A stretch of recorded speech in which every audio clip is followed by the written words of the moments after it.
Uy, be, gala naman tayo minsan. Punta tayo Tagaytay. True, be. Ang ganda ng bagong bukas na coffee shop doon. Ang sarap mag-story. Tara na, pwede ako bukas. Tara na, mga 5:30 AM kita na tayo sa bus station, ha. Baka drawing na naman to, ha. Matutuloy yan, be. Nakapag-alarm na nga ako, eh. Gigising ako, promise.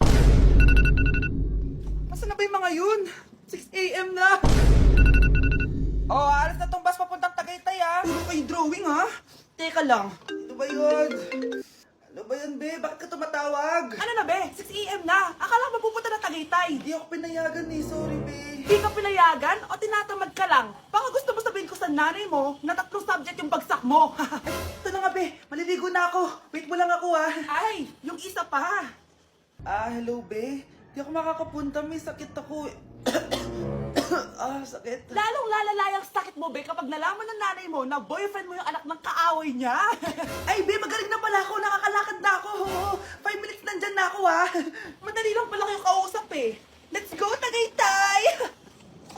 At dahil maraming hindi nakasagot ng full name ko, iibahin ko yung mga tanong. Salamat naman. Number 1, 2 plus 2. Yes, may tamang sagot na ako. Number 2, what is the powerhouse of the cell? Ang dali naman. Makaka-perfect ako. Number 3, ano yung pangalan ng crush ko nung elementary pa ako?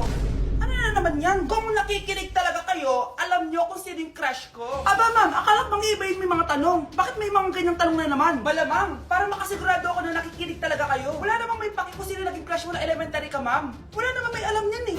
Ma'am, alam ko po kasi sino yung crush nyo. Nakikinig po ako sa kwento mo.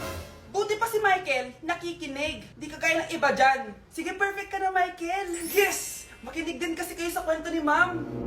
Number 4, sino yung pinsan ng kapatid ng lola ko na tita ng mama ko na pamangkin na ate ko? Bagsak na naman ako! Uy, Scarlett, di ba ex-boyfriend mo yung bago ni Samantha? Samantha, tinraidor mo ko. Hi, Scarlett! Sabay na tayo mag-review. Sino ka? Lu, ako to, si Michael. Kaklase mo ako, di ba? Alam ko lahat ng sagot sa exam. Talaga ba? Sige na nga, turuan mo ako dito. Yes! Sabay tayo magiging perfect! Uy, sarap niyan na! Oh, mag-isa ka lang? Oo. Wala naman akong kaibigan dito eh. Ako, pwede ba ako maging friend? Boyfriend? Ha?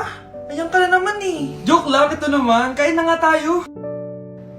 Oh, Scarlett, ano yan? Ba't ka na kasi mangot? Bagsak kasi ako sa quiz kanina. Naku, okay lang yan. Ako nga, araw-araw bagsak sa'yo eh. Ha? Ano sabi mo? Sabi ko, smile ka na kasi pasado ka naman sa akin. Alis na ako, pasok na ako ha.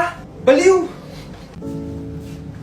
Ay, umuulan pa! Ang mga gamit ko! Ayan, di ka kasi nagdadala ng payong. Pag ikaw nagkasakit ha, salamat ka, nandito ako.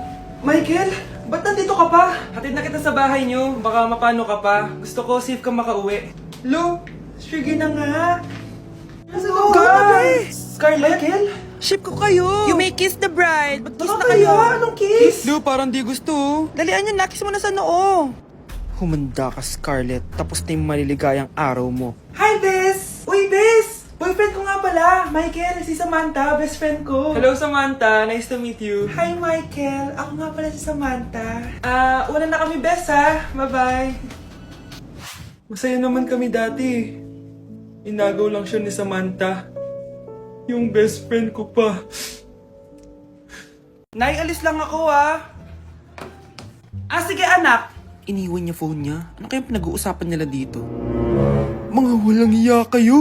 Humanda kayo sa akin. A few moments later. Bakit niyo po kami pinatawag, Nay? Kung hindi ko makikita yung phone ni Kyle, hindi ko malalaman pinagsasabi niyo sa akin. Lagot tayo, ate. Kung san-san mo kasi nilalagay phone mo, Kyle? Nakalimutan ko eh. Mag-umpisa tayo sa'yo, Kyle. Anay, puro na lang itlog at hotdog niluluto ni nanay. Mas masarap pa magluto yung kapitbahay natin. Sige, next time, ipagluluto kita na sinigang na hotdog. O ikaw, Brianna. Alam niyo bang nagalit sa akin si nanay kasi dati with high honors ako, 'di ba? Tapos ngayon with honors na lang. Siya nga bagsak nung high school eh. Oo, bagsak ako. Pero top 1 ako ng kinder. Kevin? Wala akong sinasabi ha. Grabe talaga si nanay. Umaga pa lang galit na siya. Tapos utos pa siya ng utos. Bawal ba magpahinga sa bahay na to? Grabe. Wow, wala ka palang sinasabi At ikaw, Scarlett? Yes, Nay. Mga be, alam niyo bang galit na galit sa akin si nanay dahil daw nag-boyfriend ako na maaga? Siya nga maagang nabuntis eh. Di naman ako naggalit sa kanya. May problema ka ba sa maagang nabuntis? Wala akong problema, Nay. Idol nga kita eh. Ha? Anong idol? Buntis din ako. Bakit nawawala ang laman ng class funds, ha? Sinong kumuha na ito? Ma'am, kilala ko po kung sino yung kumuha. Oh, Samantha, sino kumuha? Sino pa ba, ma'am? This is Scarlett. Ha? Wala akong kinukuha. Scarlett, ikaw pala yung kumuha ng class funds? Sumama ka sa principal. Ngayon na. Apaka-hype talaga nitong si Samantha. Bye, Scarlett.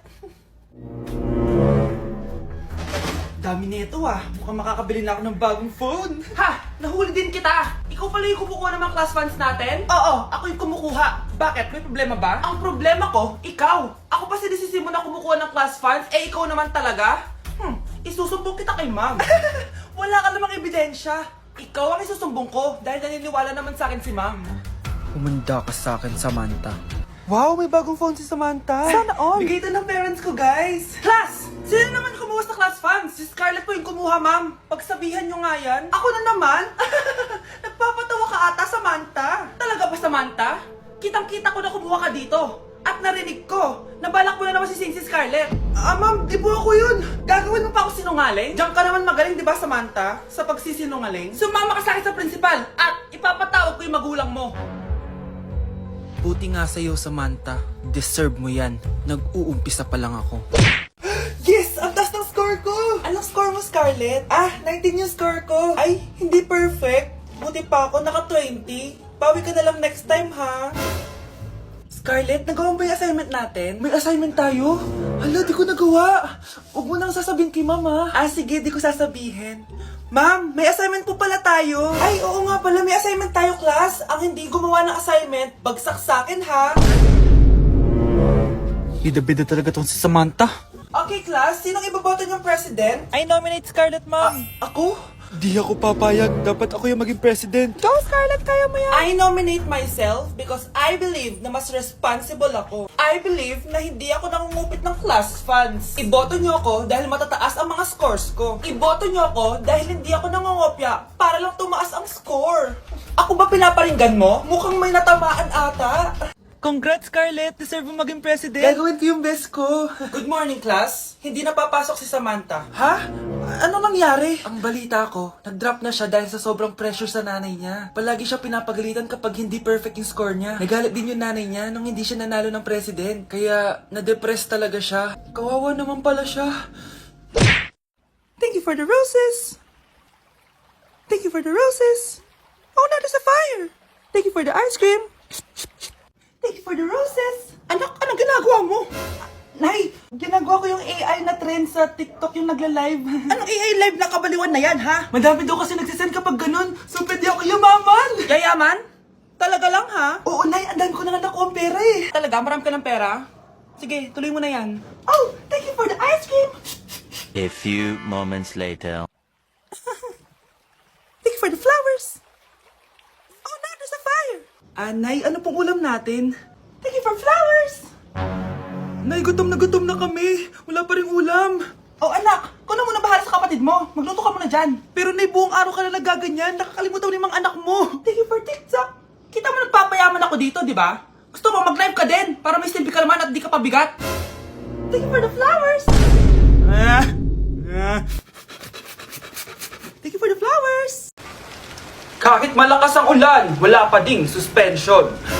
Wala pa ding suspension? O anak, pumasok ka na. Ayoko, Nay. Magsususpend din naman. Ang tamad mo talaga. Kaya ka bumabagsak eh. Pumasok ka na. Sige na nga, papasok na ako. Oh, be, napatawag ka. Lakas ng ulan, be. Papasok ka ba? Wala pa suspension, di ba? Huwag na natin hintayin mag-suspend, be. Huwag na tayo pumasok. Oo, sige, be. Huwag na tayo pumasok. Di na naman papasok mga teacher natin. Wala papasok, ha? Oo, be. Huwag na tayo pumasok. Hello, pre. Nasaan na kayo? Papunta na ako ng classroom. Nasa bahay kami, pre. Anong ginagawa mo dyan? Ha? Bakit nasa bahay kayo? Di ka ba updated? Suspended na daw yung klase. Basa-basa ka kasi. Bakit kayo lang nag-suspend? Nakapag-swimming na ako dito, oh! Good morning, class.